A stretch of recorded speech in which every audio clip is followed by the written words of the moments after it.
Jama, and I'm with the Women's Net Advisory Committee, and I am so excited to introduce to you our February 2025 winners. We have with us today DoryWoman Rowing, who is our health and fitness category winner. As you know, February was our health and fitness focus, and so she won the category award for that month, and we're so excited to have you with us and to learn all about what you're doing in Maine. And then we also have with us Laura with Handgrown Greens, and she is our Amber Grant winner. And so thank you both for being with us. We do have Tiffany, who's our Startup Grant winner. She couldn't meet with us today, but we do look forward to getting an update from her on her winner page. And so be sure to check that out. And so to begin with our interview today, Nicolle, can you please tell us what DoryWoman Rowing is all about? Sure. And I am so excited to be here today and talking with you and thrilled to be a winner for the February grant. So DoryWoman Rowing is a totally one-of-a-kind, classically Maine business. And what I do is I take people out for rowing lessons, guided tours, workout rows, and specialty rows like my full moon row that I do monthly in my traditional style wooden dory, which is a classic Maine boat. I row year round, and my services are open to all skill levels, all genders, all ages. I've had people in my boat from ages 8 to almost 90. And with this grant, I'm looking at extending my services to offering sauna in the winter after rows. Amazing. Thank you. And Laura with Handgrown Greens, please tell us a little bit about your business. Yeah, I also am thrilled to be here. So thank you. This is so exciting. I started my business really as a side hustle. I was working as a registered nurse in the hospital and had been doing that for about a decade, and was starting to just feel misaligned with Western medicine in general and with my job in particular. And I had two young kids, so there was just a lot going on. And I was racking my brain, kind of thinking, what else, if I wasn't a nurse, what would I want to do? I always had this kind of secret dream to be a farmer, but thought that's really not practical, especially now I have kids. I've got to keep the steady job. And I started growing microgreens because I wanted to kind of scratch the itch, right? I wanted to be able to grow food, but I was having a hard time even maintaining a garden with a baby and a toddler.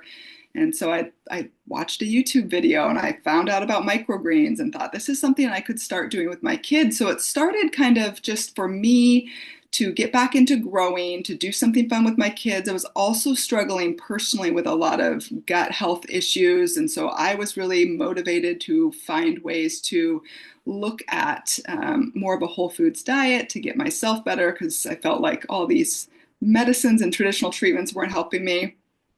So I started growing these greens and it really hooked me. And I started thinking maybe I could turn this into a business. And I started selling to a restaurant and started getting a little money coming in, started building my infrastructure slowly. And I, over time, have grown it into a full-time business now where I grow for a distributor, a local distributor. So all my greens stay nice and local. And I also started teaching other people how to do this. So I kind of have two branches to my business now. One is that of growing, so actually growing these nutrient-dense little greens that grow very quickly. So I'm harvesting every single week for my customers. And I have an online portion of my business that really came out of 2020, where people were reaching out to me, other moms, saying, how are you doing this? How are you making money from home? How are you making money growing food? And I started to teach people, and I basically packaged up kind of my process online and was able to share that with other people wanting to grow home-based microgreens businesses. This is something that's really approachable. As far as the agriculture world can be intimidating, you need a lot of startup to build a profitable farm. Microgreens is a really niche type of growing. So that's kind of my business in a nutshell. It's these two branches, one of growing, one of teaching other people how to start home-based businesses of their own for their own communities. Nice. Really love the two components of your business. Very Yeah, nice. it's been a lot of fun. The balance of the two has been a lot of fun. Great. And let's go back to Nicolle with rowing. Can you tell us a little bit how you began this, what inspired your business, or who inspired your business? Yeah, a lot of what Laura was saying is really very familiar and very true for me as well. So I had been a recreational and competitive rower since 2012, and rowing was this really important outlet for me. I was a single mother, and middle age, and I'd been an athlete growing up. And so one day I discovered this really awesome community rowing program right here in Belfast, Maine, where I live. And I was instantly hooked. These were traditional style wooden boats as well. And it just hit all the marks of, fitness and wellness and community. And I fell in love with the ocean, even though I grew up in upstate New York on a dairy farm. Um, but I've been in Maine now for going on 26 years. So started with that, and then the big driver for this business was very similar to what Laura said. It was two things. It was the pandemic. So the pandemic is what inspired me to get my own boat, because the community rowing program that I was rowing with, um, stopped everything. Everything shut down, just like everything else in the world, basically. This was in March of 2020. So I thought I was going to go out of my mind, not rowing, and ended up finding the boat that I have, this traditional style dory, and, invited friends that I had been rowing with to come out with me. And everybody was, very, very cautious and worried with the pandemic. So getting people on the boat was challenging. I was able to get my 15-year-old son, my then 15-year-old son, out on the boat, who was also a rower.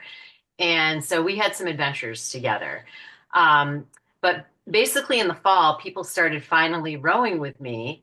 And they were also going a little crazy not rowing. And I found that I really loved guiding people how to row my boat, which was a different style of boat, different style of rowing. And people kept asking me, well, when are you going to take your boat out of the water? And I was like, well, let's go to the end of the month and see how it is. And we got to the end of October, we got to the end of November. Before you know it, it was the end of the year and we were still rowing. So we rowed throughout the winter and into the spring. And the wellness aspect was so obvious and palatable, getting outside, getting on the water in this beautiful marine environment during really constrained, confined times. And we have a lot here in Maine, a lot of access to the natural world. So we were lucky that way compared to people in cities. But it's funny because Laura mentioned about, maybe this fantasy of being a farmer, but maybe it's something that was out of access in another life. So people started saying to me, oh, maybe you should start a business doing this. And I was like, maybe I should. And one of the requirements for taking people out in the water in Maine and charging them money for it is I have to be a licensed Maine guide. So in a former, I always thought in another life, maybe I would become a guide. That's another story. But I always admired and fantasized about the guide's life, and it ended up being this life. So I needed to become a guide. I became a guide in June of 2021. The other thing that happened, kind of similar to what Laura was talking about, is I lost my job. So I lost my job in the spring of 2021 and decided I needed to go for it. So it was the pandemic, it was losing the job, this is what I love. I'm a middle-aged woman. I need to just go for it. I'm jumping and I'm going to trust the net will appear. And it did. And I got my guide's license in June of 2021. And then I started my business in August of 2021. That's an incredible story. And you've given me a lot of encouragement because I do love being out in the water, but I never thought of that as a full-time thing. So that's amazing. Thank you so much. Super Sure. inspiring. And Thank you. so, Laura, let's talk a little bit about your business with growing these microgreens. What makes your business approach unique compared to other people that are offering a similar service? And I know that you mentioned a little bit about it, but maybe can you expand a little bit on the two parts of your business? Yes, I would love to expand. I love this question. And because I started kind of by copying what I saw in the industry, which is very male dominated, and thought this is kind of what I need to do. And the goal is always to scale larger. The goal is to get into a warehouse and get X number of racks and be growing this number of trays and get everything automated. And that is sort of the messaging when I started, which the microgreens industry is really pretty new still, which is exciting to me because now that I feel uh, more empowered and more confident in the space, I realized that there is so much room to bring creativity into vertical farming and think about what do you want to do. So a couple ways that I feel like I really am different. One is how I think about microgreens, which is not how I started, which is like a pretty decoration, like a little garnish to be on a fancy plate at a fancy restaurant. Nothing wrong for with growers who that is their target customer. I think that that can be wonderful. And I think chefs really do know how to highlight microgreens and show how beautiful they are. And they have amazing flavor profiles. But the other thing about microgreens is they are incredibly nutrient dense. And we are able to grow them year round in all different types of places. I'm connected now with farmers all over the world growing microgreens in different ways. And the nutrient density of them really gets me excited. So I started with this kind of high-end restaurants, which is sort of the natural. People think microgreens, they think, kind of fancy, expensive. I have shifted to growing bulk orders. I have partnered with a lot of hunger relief organizations in my area, and now I'm growing these uh, for a whole different type of customer, which is regular people that are looking for nutrient dense local greens. And it gets me really excited to think about just where the industry could go, and that I am just one small farm kind of carving out a space. I have other growers that I work with who are getting their greens into schools, into hospitals, really any institutions with food service that could benefit from nutrient dense greens that are grown locally for that customer base. It gets me very excited. So I'm really looking at microgreens as food rather than decorative garnish. The other part of my business that I feel like is really different is this education and mentorship branch of my business, where I am encouraging people to do this if they want to do it and to create a business that they want, create a business that supports their life. So rather than that model of success equals more volume, success equals larger scale, success equals hiring a team. Maybe it does, but maybe it doesn't. Maybe success to you is turning your spare room into a vertical farm and growing for 12 members in your customers in your neighborhood that get greens for their families every week from you. And it brings in a little money for you to take some financial pressure off of your family. It connects these people to food being grown for them. It's crazy to me how disconnected people have become from where their food is grown. And this is one small way. It's been really meaningful in growing for people. I feel like my business is, I'm so passionate about both the nutrient density that microgreens offer and empowering other people. I do work with a lot of women. I'm not opposed to working with men, but I tend to attract other women, other moms who have a heart for this. Either they've had a health struggle themselves, or they just love growing. A lot of passionate gardeners that think, yeah, I would love to find a way that I could bring in some money, and really helping each one of them to figure out what is your goal here. So we're not jumping straight to that, let's scale a big business, unless that's your goal. Maybe your goal is to keep something small where you are still doing the growing. I still do the growing in my own operation because I love it. It is incredibly grounding for me. I've had a lot of shifts in my life over the years, as everybody does, right? And becoming a parent and being a caregiver for my father with dementia. Um, Growing has been so grounding for me that I love that I've kept my business at a scale that can provide income for our family, but also allows me to still be the primary grower. So in all of those ways, I feel like I'm pretty unique from other operations. And I love that. It's just a reminder that we can create a business that serves our life and that supports our life and can do great things with it. So yes, thanks for the question.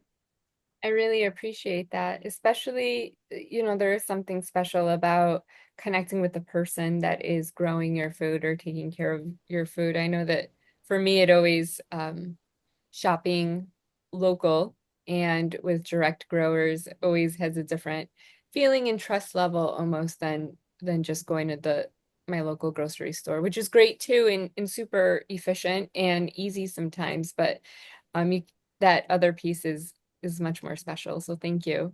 Yeah, absolutely. And so now we're going to shift a little bit to Nicolle. What you're doing is so unique. And what strategies have you used, especially in Maine, because there is this winter season? But what strategies have you used to let others know about your business, to get them out rowing, or collaborations that you've done just to get the word out about rowing with you?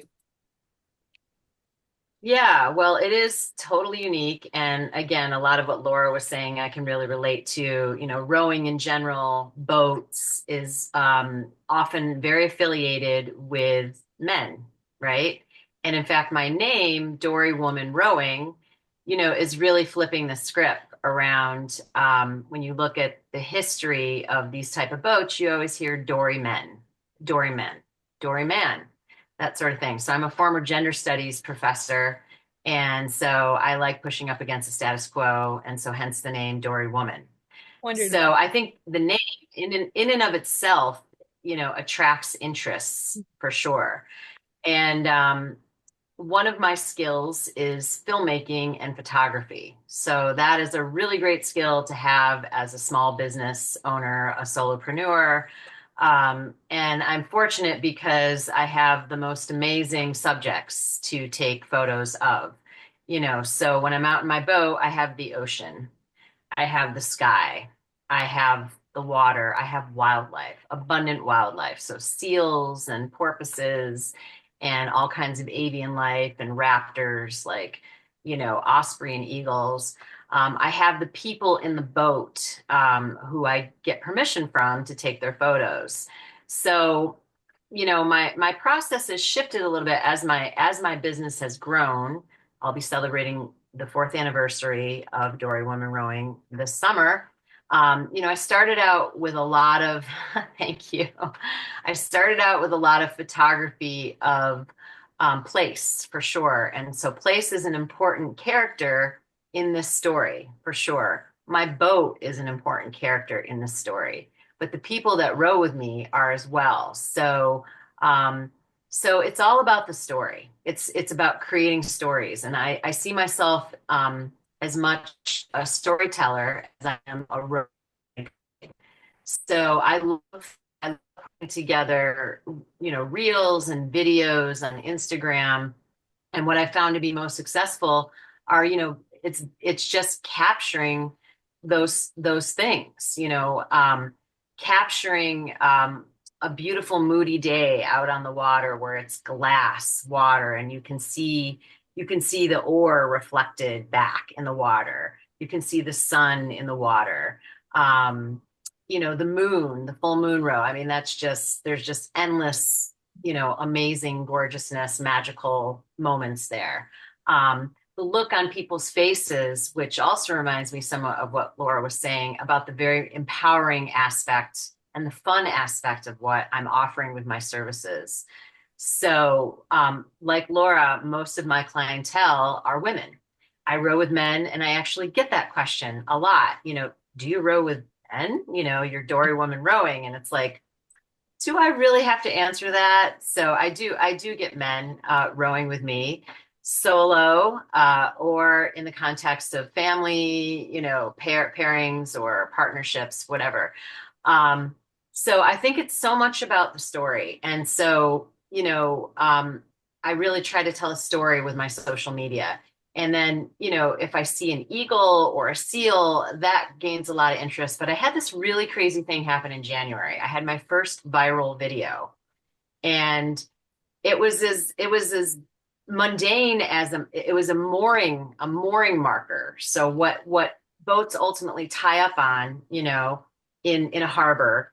And there are no boats in the water right now besides me and, a few other people. That's it. But there's this lone mooring marker that was frozen into the ice. And I was out there for a row, and it looked like something was on the other end of it. It was moving through the ice like something was dragging it. And so I started filming it, and I was with somebody else in the boat, and we were both totally mystified.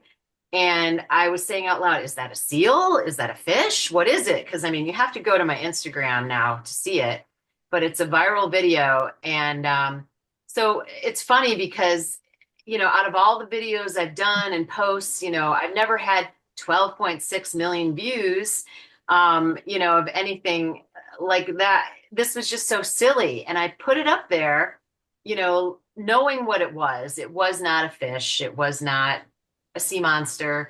It was not, any of these things that people were guessing it was. I put it up there just for engagement, just for fun, just to be like, what do you think it is? And I knew what it was. And, spoiler alert, it was just an anchor on the other end of the line. And the way the ice was moving, the incoming tide, the way it was an optical illusion of sorts. And you would not believe the response. And so my point about that is, just having fun with it. I did not expect that kind of response, but having fun with it, and there's a story with it. So I love telling the stories, almost as much as I love rowing. So that's definitely a strategy, is finding that story and who the characters are, and, elevating that a bit, having fun with it. Well, it's a great story, especially when you have the moon in the water. As some of the characters. Yeah. That's wonderful. And so, Laura, I'm sure that there's been a lot of things that you've learned along the way as you were building your business. And so, can you share with us maybe a lessons learned story, something you wish you had known or somebody had told you, but you learned it a different way? Yeah, definitely. I just wrote myself a note though to go follow you on Instagram, Yes. Nicolle, because I'm intrigued now. So you piqued my interest also about seeing, and I just feel very inspired too, and hearing you talk about your business and storytelling and all of that, and just connecting with other people. So that's very cool. It's in my mind. I'm really enjoying just feeling inspired. I like this too because I've worked now with so many women who have started their own businesses or on the cusp of starting their own businesses. And that's kind of the time period I want to speak to, because that is something that I sat in for, honestly, for years, this indecision, this lack of belief in myself, and stuck in kind of this identity that I wasn't happy in. So a huge part of my identity was being a nurse. It was kind of, the answer to every question, what do you do? I'm a nurse. There, enough said. Don't have to really dig any deeper than that. And so the idea of moving away from that security and that identity was coupled with my sort of lack of belief that I could make something work, really kept me stuck in limbo for a long time, where I was unhappy with what I was doing. I had an idea of something I wanted to do, was even playing around with it a little bit, starting to grow some microgreens, doing a lot of research, and I kept myself stuck there. A lot of just learning, right? And telling myself, well, I'm not ready yet. I'm not ready yet. And I feel like that is one of the biggest lessons for me, was the importance of mindset and shifting that mindset to one of self-belief, one of believing that you can figure it out. Um, that is really what made the difference. It wasn't, for me, it wasn't figuring out all the marketing strategy, how to find new customers, or how to become an excellent grower, how to grow these more tricky varieties. I spun out on that stuff for the first 2 years in my business, when it was more of just a side business. And I will tell you, I had so much doubt because I was working so hard. I was hustling so hard because all of my focus was on the doing, the taking the action, the business strategy, the growing, buying this, buying that, trying to figure out what was going to be the magic formula to have success. It was not until I started shifting the way I was thinking about my business that everything changed for me.